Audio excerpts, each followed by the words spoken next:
And let's welcome now to the show from the Senate Budget and Finance Committees, Senator Ron Johnson. Senator, great to see you. Thanks for being here. The president is trying to dodge the inflation bullet now, saying it comes from companies, not from government. So what do you think? Does inflation come from price gouging from companies or from President Biden's economic policies? It comes from massive deficit spending, printing trillions of dollars, too many dollars chasing too few goods. I think two stats I use on that. A dollar you held at the start of the Biden administration is now only worth 83.8 cents. And Moody's Analytics just came out with an analysis, said that the average American is paying $1,000 more per month. That's $12,000 more per year just to maintain the standard of living. And to put that in context, I looked at some past studies, one from the Federal Reserve, another from another analysis. Somewhere between 37% and 67% of Americans in 2022 couldn't afford out of savings a $400 emergency payment. Wow. $400, and they're being forced to pay $1,000 a month just to maintain their standard of living. That's why, regardless of what the stock market says, no matter what the unemployment rate is, that's why people are feeling real economic pain. They can't afford things. Now, they have this new thing called the Strike Force on Unfair and Illegal Pricing. That's supposed to get all those price gouging companies. They claim that it saved $20 billion specifically on these junk fees.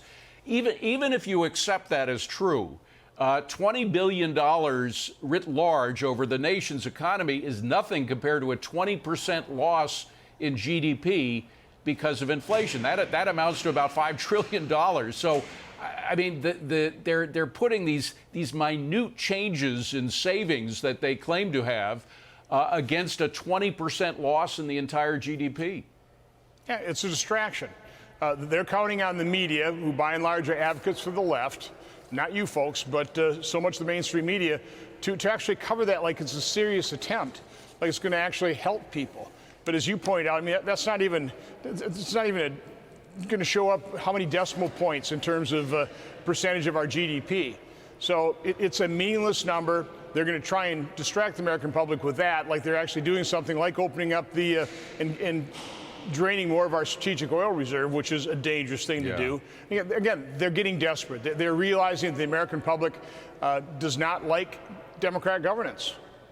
And the worst thing is that inflation falls hardest on the people who can afford it least. And the inflation on non-discretionary spending, that is things that people need, like health care and food and rent, that is up 6%, whereas the discretionary spending, the stuff that rich people can afford, that's flatlined. But the stuff that people really need is going up so much more. And there's an economist named Jake Ubina who was on with Maria this morning. I want to play a soundbite from him and then a quick reaction from yourself. Go ahead, roll tape. Most important thing happening within inflation is the fact that the drivers of inflation are in the non-discretionary components of consumption. So yes, healthcare, insurance, rent, funeral services, daycare, et cetera, et cetera.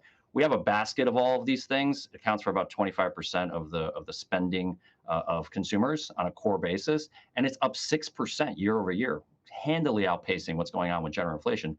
Senator, the president's claims to care for the common man, for the average Joe, in fact, they're exactly the people that are getting hit by this.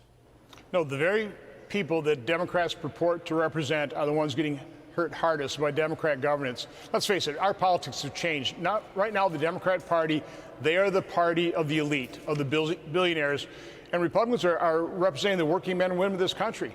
One of the real tragic problems of this economy is the fact that young people can't afford homes anymore. That was that was just basic American economy, the way people build equity. They can't do it anymore. You got corporations buying up homes, forcing people into rent. That's not the way to have a strong economy. By the way, the monthly price of mortgages now, because interest rates have gone up, has gone from $1,000 a month in 2021 to about $2,000, about double that right now. That's the increase as the Fed tries to deal with inflation just on the monetary side, but it's not enough to help the common man. Senator Ron Johnson, we got to leave it at that, sir. Thank you very much for being here. Appreciate it.